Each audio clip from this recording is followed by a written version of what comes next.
لو بتحبي السمك المشوي الصغير وبيطلع معاكي ناشف اعمليه بقى في الحله زي ما انا عملته كده، هيطلع معاكي حلو جدا جدا جدا.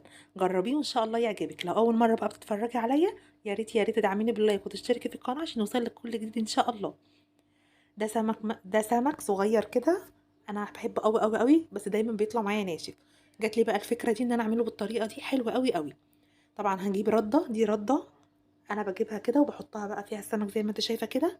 هجيب بقى صاجه وهشوي السمك على البوتاجاز. انا حطيت الصاجه دي على النار على الشعله الكبيره، وحطيتها بقى كده ايه، وهبدا بقى احطها. طبعا هعلي النار وهبدا بقى اشوي السمك زي ما انت شايفه كده. هيتشوي مش هياخد وقت خالص خالص. في الوقت ده انا ما بشوي السمك بيطلع بقى عشان هو سمك صغير بيبقى ناشف. هعمل له بقى حركه كده هتخليه طري جدا جدا جدا وهيعجبك قوي قوي. هجيب حله، اي حله بقى، حله الومنيوم، حله ستانلس، اي نوع حله عندي، بس يكون لها غطا كويس حاكم عليها كده.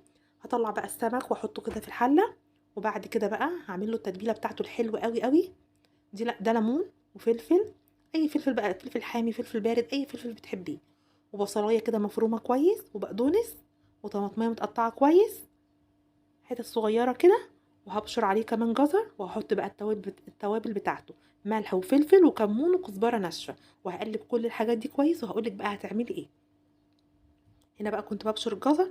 حلو قوي، كلنا طبعا بنحب السمك، خاصة السمك المشوي بقى الصغير ده، طعمه بيبقى حلو جدا جدا جدا، وبيبقى ناشف، وبيبقى كمان طعمه بفوق اللحم بتاعه بيبقى طالع كله كده في الجلد بتاعه. اقول لك على طريقة بقى حلوة هتخليه حلو قوي قوي.